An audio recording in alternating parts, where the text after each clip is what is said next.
സക്കാത്ത് കൊടുക്കാൻ ഞാൻ പറയുന്നത് ഇവിടെ സക്കാത്ത് കൊടുക്കുന്ന വളരെ പ്രധാനപ്പെട്ട കാര്യമായി പറഞ്ഞു. ഇസ്ലാമിക് എക്കണോമിക്സിൻ്റെ ചില മൈക്രോ മാനേജ്മെൻറ്റ് കണ്ട് ഞാനൊക്കെ പലപ്പോഴും അന്തം വിട്ടുപോയിട്ടുണ്ട്. പല രീതിയിലും അതൊന്നും ഇനിയും പഠിക്കപ്പെട്ടിട്ടില്ല. പല യൂണിവേഴ്സിറ്റികളും ഞാനതിന് പ്രബന്ധങ്ങളുണ്ടോ എന്ന് അന്വേഷിച്ചിട്ടുണ്ട്. അൽ-അസർ യൂണിവേഴ്സിറ്റി വരെ ഞാൻ പോയിട്ടുണ്ട്. ഇസ്ലാമിക് എക്കണോമിക്കുമായി ഇനിയും പല നല്ല കാര്യങ്ങൾ ഇനിയും പഠന വിഷയമാക്കിയിട്ടില്ല. ഒന്നാലോചിച്ച് നോക്കൂ, നിങ്ങളുടെ നാലുപാടുമുള്ള തെക്കോട്ടും വടക്കോട്ടും കിഴക്കോട്ടും പടിഞ്ഞാറുമുള്ള 4 ദിക്ക് എടുക്കുകയാണെങ്കിൽ 40 വീടുകളിൽ നിങ്ങൾക്ക് ഉത്തരവാദിത്തമുണ്ടെന്ന് പറയുന്നൊരു ഹദീസ് ഉണ്ടെന്നാണ് ഞാൻ മനസ്സിലാക്കി വെച്ചിരിക്കുന്നത്. ഉണ്ടെന്നാണ് പല പണ്ഡിതന്മാരും ഞാൻ ഓർമ്മപ്പെടുത്തിയത്. നമ്മളെയൊക്കെ ചില വിമർശകരായിട്ടുള്ളവർ പറഞ്ഞു അങ്ങനത്തെ ഒരു ഹദീസേ ഇല്ല, ഇല്ലെങ്കിൽ വേണ്ട. ഞാൻ പറഞ്ഞൊരു 4 വീട് നമ്മളൊന്ന് നോക്കിയിരുന്നെങ്കിൽ 40 വേണ്ട. 4 വീടുകൾ നമുക്ക് തെക്കും വടക്കും ചുറ്റുമ്പോൾ 4 വീട് നമ്മുടെ ഒരു മുസ്ലിമിന് ചുറ്റും 4 വീടുകളുടെ സുസ്ഥിതി അവൻ ഏറ്റെടുത്താൽ ഈ കേരളത്തിൽ റേഷൻ സംവിധാനം വിതരണം വേണ്ട. കേന്ദ്രത്തിൻ്റെയും വേണ്ട, കേരളത്തിൻ്റെയും വേണ്ട. അവനാരും പട്ടിണി കിടന്ന് മരിക്കൂല. അവരാരുടെയും മക്കൾ പഠിക്കാതിരിക്കൂല. എഡ്യൂക്കേഷന് വേണ്ടി നമുക്ക് കൊടുക്കാനായി സാധിക്കും. ഇത് ഓരോ ഇസ്ലാമിൻ്റെയും അത് എത്രത്തോളം മൈക്രോ ലെവൽ മാനേജ്മെൻറ്റാണ് ഇക്കണോമിക്സിൻ്റെ.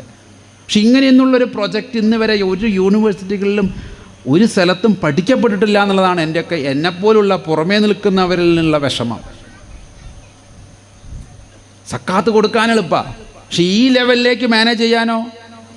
മഹ്റൂമിനെ തിരിച്ചറിയുക എന്ന് പറഞ്ഞാൽ നമസ്കാരം കഴിഞ്ഞ് ഒരാളെ കാണുമ്പോൾ അവൻ്റെ ഉള്ളിൽ അല്ലാഹ് വജൂദായി അവൻ്റെ കണ്ണിലൂടെയും അവൻ്റെ നമസ്കാരം കൊണ്ട് ശുദ്ധമാക്കപ്പെട്ട ബോധത്തിലൂടെ ദൈവത്തിന് പ്രവർത്തിക്കാനും അവൻ്റെ കണ്ണിലൂടെ ആവശ്യമുള്ള മഹ്റൂമിനെ തിരിച്ചറിയുകയും ചെയ്യുന്ന വലിയൊരു സൈക്കോ സോഷ്യൽ ഡൈനാമിസം ഉണ്ട് ഇവിടെ.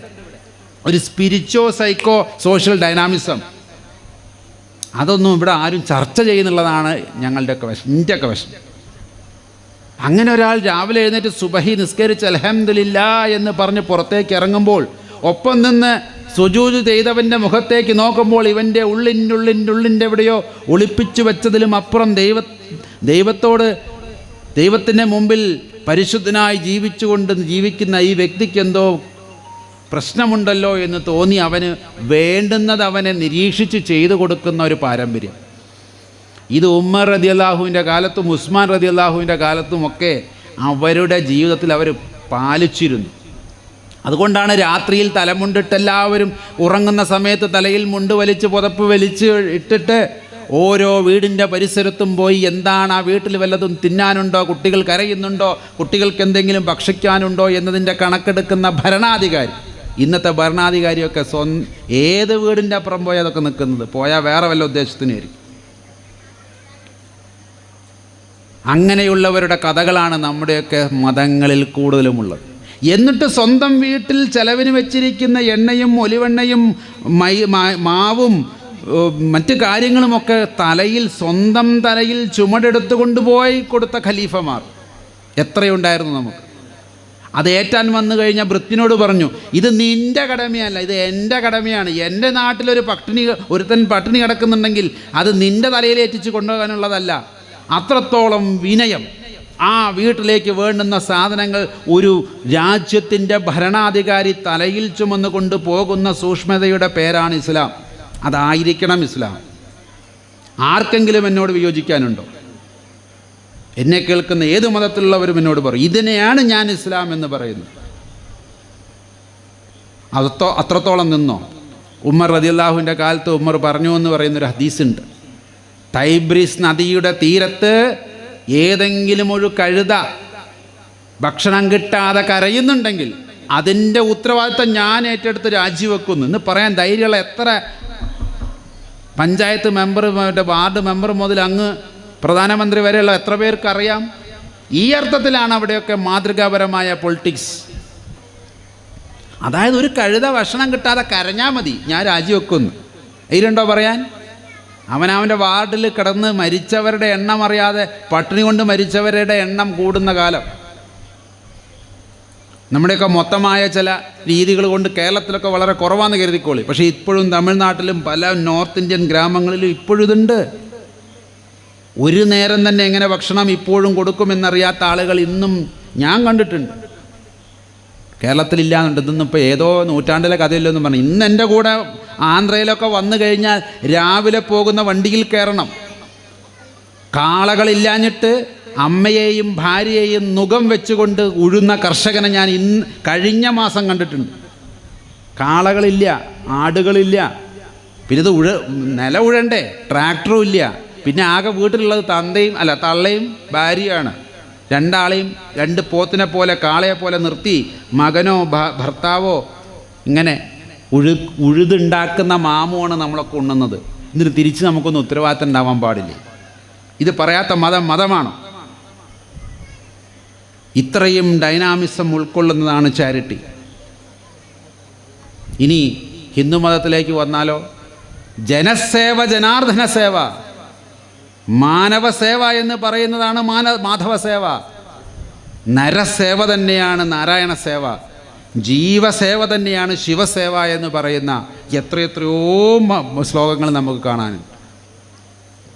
ഈ ലോകം മുഴുവൻ ഒരു നീഢമാണ്, ഒരു കിളിക്കൂടാണ് എന്ന് പറയുന്ന അധ്യായങ്ങളുണ്ട്. നമ്മളെല്ലാവരും അങ്ങോട്ടും ഇങ്ങോട്ടും ഒന്നിച്ച് ജീവിക്കേണ്ട ഒരു കിളിക്കൂട്ടിൽ എങ്ങനെയാണോ അതിലെ കുട്ടികളെല്ലാം ഒന്നിച്ച് ജീവിക്കുന്നത്, അതുപോലെ അങ്ങോട്ടും ഇങ്ങോട്ടും ഉത്തരവാദിത്തമുള്ളവരാണെന്നാണ് എൻ്റെ അർത്ഥം. ഉദാരചരിതാനാം തു വസുദൈവ കുടുംബകം. ഉദാരചരിതന്മാർക്ക് ഉദാരചരിതനായിരിക്കണം, അല്ലാണ്ട് അല്ലാത്തവനെ കുറിച്ചുകൂടെ പറയുന്നത്. അവനിതൊന്നും ബോധം ഉണ്ടാവില്ല.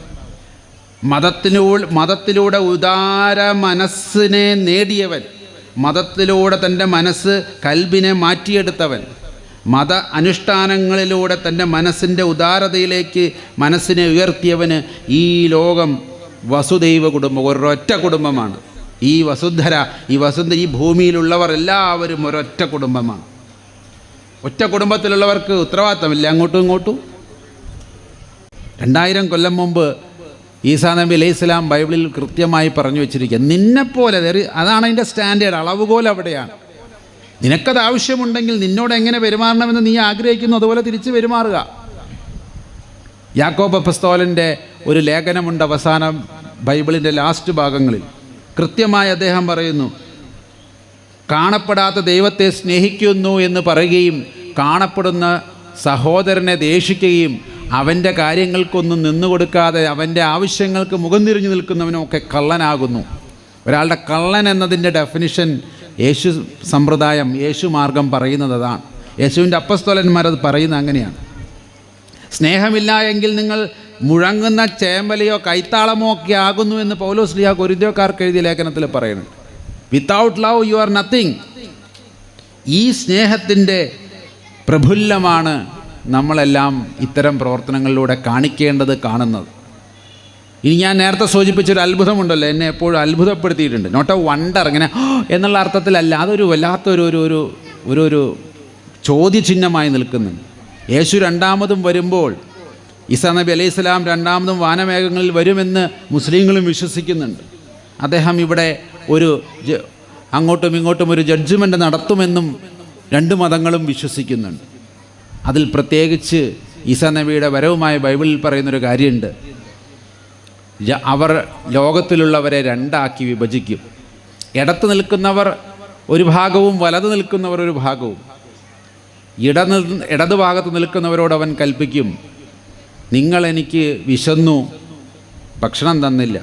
നിങ്ങളെനിക്ക് ദാഹിച്ചതായി കണ്ടു, നിങ്ങളെനിക്ക് വെള്ളം തന്നില്ല. ഞാൻ നഗ്നനായിരുന്നു, നിങ്ങളെന്നെ ഉടുപ്പിച്ചില്ല. ഞാൻ കാരാഗ്രഹത്തിലായിരുന്നു, നിങ്ങളെന്നെ വന്ന് കണ്ടില്ല. അവർ ചോദിച്ചു, ഇതൊക്കെ എപ്പോൾ? താടിയും മുടിയും വെച്ച് ഗ്ലോഹയൊക്കെ ഇട്ട ഒരാളെ ഞങ്ങൾ കണ്ടിട്ടില്ല ബുദ്ധിമുട്ടിൽ. അതുകൊണ്ട് തന്നെ നിൻ്റെ മുഖച്ഛായുള്ളവരെയൊന്നും ഞങ്ങൾ കണ്ടിട്ടില്ലല്ലോ, പിന്നെ ഞങ്ങളെങ്ങനെ തിരിച്ചറിയും? നീ വന്നു എന്നത് ഞങ്ങളുടെ അടുത്തേക്കൊക്കെ വന്നു എന്തെന്നാണ് ഉറപ്പ്? അപ്പോൾ പറയുന്നൊരു വാചകമാണ്, whatsoever you do to the least of my brothers and sisters that you do unto me. ഈ എളിയ സഹോദരി സഹോദരന്മാർക്ക് നിങ്ങൾ എന്തെങ്കിലും ചെയ്തിട്ടുണ്ടെങ്കിൽ അത് എനിക്ക് തന്നെയാണ് ചെയ്തിട്ടുള്ളത്. ചെയ്യാതിരുന്നപ്പോൾ അത് എനിക്ക് തന്നെയാണ് ചെയ്യാതിരുന്നിട്ടുള്ളത്. ഈ വലത് ഭാഗത്തുള്ളവരോട് പറയും, എനിക്ക് ദാഹിച്ചു, നിങ്ങളെനിക്ക് വെള്ളം തന്നു. എനിക്ക് ഭക്ഷണമില്ലായിരുന്നു, നിങ്ങളെനിക്ക് ആഹാരം തന്നു. ഞാൻ കാരാഗ്രഹത്തിലായിരുന്നു, എന്നെ വന്ന് കണ്ട് ആശ്വസിപ്പിച്ചു. ഞാൻ നഗ്നനായിരുന്നു, നിങ്ങൾ എന്നെ ഉടുപ്പിച്ചു എന്ന് പറഞ്ഞ് ഒരുപാട് കാര്യങ്ങൾ പറയുമ്പോൾ അവരും ചോദിക്കും, ഞങ്ങളിങ്ങനെയുള്ളൊരു ഫിഗറിന്, യേശു എന്ന് പറയുന്ന ഒരു ഫിഗറിന് ഞങ്ങളിതൊന്നും ചെയ്തിട്ടില്ലല്ലോ. അപ്പോഴും അദ്ദേഹം പറയുന്നത്, whatsoever you do to the least of my brothers and sisters that you do unto me, അത് നിങ്ങൾ എനിക്ക് തന്നെയാണ് ചെയ്തത്. എന്നിട്ട് അവരോട് പറയും പിതാവിൻ്റെ മഹത്വത്തിലേക്ക്, പിന്നെ അവരെ സ്വർഗത്തിലേക്ക് കൊണ്ടുപോകുന്നൊരു കാഴ്ചയൊക്കെയാണ്. അപ്പോൾ മറ്റുള്ളവർ ഒന്നുകൂടി പറഞ്ഞു നോക്കും, ഞങ്ങൾ നിൻ്റെ പേരിൽ പല അത്ഭുതങ്ങളും പ്രവർത്തിച്ചിട്ടുണ്ട്. കണ്ണ് കാണാത്തവർക്ക് കണ്ണ് കൊടുത്തു, മൂക്ക് കേൾക്കാനില്ലാത്തവർക്ക് മൂക്ക് കൊടുത്തു, ചെവി കേൾക്കാത്തവന് ചെവിട് കൊടുത്തു, ഊമയെ സംസാരിപ്പിച്ചു, പള്ളി പണിതു, അത് ചെയ്തു, ഇത് ചെയ്തു എന്നൊക്കെ ഒന്ന് ലിസ്റ്റ് ഔട്ട് ചെയ്യും അവർ ചെയ്ത അത്ഭുതങ്ങൾ. നിൻ്റെ നാമത്തിൽ ഞങ്ങളിതൊക്കെ ചെയ്തില്ലേ? ആ പറയുന്ന ലാസ്റ്റ് വാചകം എന്നെ എപ്പോഴും ഷെയ്ക്ക് ചെയ്യുക. എപ്പോഴും എനിക്കത് കേൾക്കുമ്പോൾ ഒരു വിറയലാണ്. യേശുവിൻ്റെ വാചകം കടമെടുത്ത് പറയുകയാണെങ്കിൽ, ഐ നെവർ ന്യൂ യു, ഞാൻ നിങ്ങളെ ഒരു നാളും അറിഞ്ഞിട്ടില്ല. എന്തൊരു കഷ്ടമെന്ന് ആലോചിച്ച് നോക്കി. ഇതൊക്കെ ചെയ്തിട്ട് യേശുവിൻ്റെ നാമത്തിൽ ഇതെല്ലാം ചെയ്തിട്ട് അവസാനം പറയാം ഞാനത് അറിഞ്ഞിട്ടേ ഇല്ല. അറിഞ്ഞു ചെയ്തത് തെറ്റായിപ്പോയി എന്ന് പറഞ്ഞാൽ നമുക്കൊരു ഒരു ഒരു സ്കോപ്പുണ്ട്. ഇതൊക്കെ പുള്ളിക്കാരൻ അറിയുന്നുണ്ടായിരുന്നു. പക്ഷേ ദൈവികമായ തിയോളജി അല്ലെങ്കിൽ ദൈവത്തിൻ്റെ ചില രീതികൾ ഇങ്ങനെയാണ്. അറുത്ത് മുറിച്ചങ്ങ് പറഞ്ഞു കളയും, ഞാൻ നിങ്ങളെ ഒരു നാളും അറിഞ്ഞിട്ടില്ല. അങ്ങനെയല്ല അച്ഛാ അതിൻ്റെ കറക്റ്റ് വാക്ക്. I have never known you. ഒരിക്കലും ഞാൻ അതായത് എല്ലാം അറിയുന്ന ദൈവഭാഗത്ത് നിൽക്കുന്ന ഒരു വ്യക്തി പറയുകയാണ്, ഞാൻ നിങ്ങളെ അറിഞ്ഞിട്ടില്ല ഒരു നാൾ. നിങ്ങൾ ഈ ചെയ്ത അത്ഭുതങ്ങളും ചെകിടന് കേട്ടതും മരിച്ചവൻ ഉയർത്തതൊന്നും ഞാൻ അറിഞ്ഞില്ല. അപ്പോൾ എത്രത്തോളം പ്രധാനമാണ് യേശു സമ്പ്രദായത്തിലുള്ള യേശുവിൻ്റെ പഠനങ്ങളുമായി ബന്ധപ്പെട്ട് ചാരിറ്റി പ്രവർത്തനത്തിന് മറ്റുള്ളവരുടെ സഹായം. എന്നിട്ട് മനോഹരമായി നല്ല സമരിയാക്കാരൻ്റെ ഉപമയും പറഞ്ഞ് ആരാണ് തൻ്റെ അയൽക്കാരൻ എന്നതിൻ്റെ അതിന് വിശദീകരണം എന്നോണം അദ്ദേഹം ഒരു ഉപമ പറഞ്ഞുകൊണ്ട് അത് നിർത്തുകയാണ് ചെയ്തത്. ഉപമ വലിയൊരു ഉപമയായതുകൊണ്ട് ഞാനതിലേക്ക് പോകുന്നില്ല. എങ്കിലും അവർ വിചാരിച്ചവരല്ല ആ കഥയിലെ നല്ല അയൽക്കാരനായി വർത്തിച്ചത്. അതേ മതത്തിൽപ്പെട്ട പുരോഹിതനോ അതേ മതത്തിൽപ്പെട്ട കപ്യാരി പണിയെടുക്കുന്നവനോ അല്ലെങ്കിൽ അതുമായി ബന്ധപ്പെട്ട ആ ക്ഷേത്രവുമായി ബന്ധപ്പെട്ട് അല്ലെങ്കിൽ പള്ളിയുമായി ബന്ധപ്പെട്ട് ഉപജീവനം നയിക്കുന്ന ലേവ്യനോ പുരോഹിതനോ അവരൊന്നുമല്ല യേശു പറഞ്ഞുകൊടുത്തുള്ള അയൽക്കാരൻ. സമരിയാക്കാര ദേശത്ത് വിജാതീയനായ ഒരുത്തൻ അവിടെ കയറി ആ മുറിവേറ്റവനെ ശുശ്രൂഷിക്കുകയും അതിനു വേണ്ടുന്ന എല്ലാ ഹിലുമത്ത് ചെയ്തു കൊടുക്കുകയും ചെയ്തവനെയാണ് യഥാർത്ഥ അയൽക്കാരനായി യേശു അവിടെ കൊണ്ടുവരുന്നത്. അവിടെ ജാതിയും തമ്മിൽ ബന്ധുത്വമില്ലാത്തവനും ശത്രുതയുള്ളവനുമായുള്ള മറ്റൊരു സമൂഹത്തിലൊരാൾ ചെയ്തതിനെയാണ് യേശു അവിടെ പറഞ്ഞത് എന്നതിൻ്റെ സോഷ്യൽ ഡൈനാമിസം എത്രത്തോളം ഉണ്ടെന്ന് നമ്മളൊന്ന് മനസ്സിലാക്കും. ഇനി ഇതേ കഥ തന്നെ ഹദീസുകളിൽ നമുക്ക് കാണാനായിട്ട് സാധിക്കും. ഹദീസിൽ പക്ഷേ അവസാന ദിവസമായ അന്ത്യദിനത്തിൽ ന്യായം വിധിക്കാൻ വരുന്നത് അല്ലാഹു തആല തന്നെയാണ്. അദ്ദേഹം ഇതേ ചോദ്യം ചോദിക്കുന്നുണ്ട്. എനിക്ക് ദാഹിച്ചപ്പോഴും വിശന്നപ്പോഴും നഗ്നനായിരുന്നപ്പോഴും ഒന്നും എനിക്ക് നിങ്ങൾ തന്നില്ലല്ലോ, എനിക്ക് തന്നല്ലോ എന്നൊരു കൂട്ടരും. അങ്ങനെ യമി എന്ന വാക്കിൻ്റെ പേരിൻ്റെ അർത്ഥം അത് സംസ്കൃതമാണ്, പക്ഷേ അറബിയിലുണ്ട് യമി എന്നുള്ള വാക്ക്. വലതുവശത്ത് നിൽക്കുന്നവൻ എന്നൊക്കെയാണ്, വലതുവശത്തിൻ്റെ ആൾക്കാർ എന്നൊക്കെയാണ് അർത്ഥം. യമി എന്നുള്ള വാക്കിൻ്റെ അർത്ഥം ഇവിടെ ഇവരോടൊക്കെ ഉസ്താദ് തലയാട്ടുന്നുണ്ട്. അപ്പം ഞാനും എൻ്റെ പേരിൽ കൊണ്ട് രണ്ടർത്ഥത്തിൽ, സംസ്കൃതത്തിൽ അതിനൊരർത്ഥമുണ്ട്. ഞാനും ഈ യമീയുടെ ഭാഗത്ത് നിൽക്കാൻ ഇഷ്ടപ്പെടുന്നവരാണ്. ആ ഹദീസിലാണ് ആ വാക്ക് യമി എന്നുള്ള വാക്കുള്ളത്. ആ വലതുവശത്ത് നിൽക്കുന്നവരുടെ കൂട്ടത്തിലാകണേ എന്നായിരിക്കണം നമ്മുടെയൊക്കെ. അതിന് തൗഫീക്കും ഹിദായത്തും ഒക്കെ ഉണ്ടാകണേ എന്ന് നമ്മൾ പ്രാർത്ഥിക്കേണ്ടതുണ്ട്. അതിനാണ് ദൈവത്തോട്, ദൈവമേ ആ നല്ലവരുടെ കൂട്ടത്തിൽ, സിറാത്തുൽ മുസ്തഖീം, നേരായ മാർഗത്തിൽ ചരിച്ചവരുടെ മാർഗത്തിലെ ഞങ്ങളാക്കണമേ എന്ന സൂക്ഷ്മതയാണ് ഓരോ ഇസ്ലാം വിശ്വാസിയും എത്ര പ്രാവശ്യമാണ് രാവിലെ തൊട്ട് വൈകുന്നേരം വരെ നമസ്കരിക്കുമ്പോൾ എത്ര പ്രാവശ്യം നമ്മളത് ചൊല്ലുന്നുണ്ട്. പിഴച്ചവരുടെയും ദൈവകോപത്തിന് ഇരയായവരുടെയും മാർഗത്തിലല്ല എന്ന് പറയുമ്പോൾ എന്താണ് ഉദ്ദേശിക്കപ്പെടുന്നത്? നമുക്ക് ലഭിച്ചതായിട്ടുള്ള ഹിദായത്ത് തൗഫീക്ക് നിലനിർത്തി കൊണ്ടുപോകണമെങ്കിൽ ഈ പറയുന്നത് പോലുള്ള പ്രവർത്തനങ്ങൾ ഉണ്ടായേ പറ്റൂ. ഞാൻ മനസ്സിലാക്കിയത് ഇതാണ്. മിസ്കീനായിട്ടുള്ളവരെയും മഹ്റൂമിങ്ങളെയും തിരിച്ചറിയുക എന്നാണ് ആയത്തിൽ രണ്ട് വാക്ക് ഉപയോഗിച്ചിട്ടുണ്ട്, മിസ്കീൻ ആൻഡ് മഹ്റൂം. എന്താ രണ്ടും തമ്മിലുള്ള വ്യത്യാസം? മിസ്കീൻ എന്ന് പറഞ്ഞാൽ പാവപ്പെട്ടവൻ, ഇല്ലാത്തവൻ. ആ ഇല്ലാത്തവൻ ഒരുപാട് ആനുകൂല്യം കൊടുത്തിട്ടുള്ളൊരു മതമാണ് ഇസ്ലാം. അങ്ങോട്ട് കയറി ചെന്ന് ചോദിക്കാം, ഞാനൊരു പാവപ്പെട്ടവനാണെന്നും എനിക്ക് മറ്റ് മാർഗങ്ങളില്ലെന്നും എനിക്ക് ഉറപ്പായാൽ എനിക്കൊരു മുതലാളിയോട് പോയി ചോദിക്കാം. ഞാൻ ചെന്ന് വിശ്രമിച്ച മുതലാളിയുണ്ട് ഇവിടെ, ബിജു, ബിജു സാറിൻ്റെ വീട്ടിലാണ് ഞാൻ. അദ്ദേഹത്തിൻ്റെ വീട്ടിലേക്ക് ധൈര്യമായിട്ട് ചെന്നിട്ട് ചോദിക്കാം, നിങ്ങളുടെ സക്കാത്തിന് എനിക്ക് അർഹത ഉണ്ട്, തരാൻ പറ്റുമോ എന്ന്. അത് ഇസ്ലാം കൊടുക്കുന്നൊരു സ്വാതന്ത്ര്യമാണ്.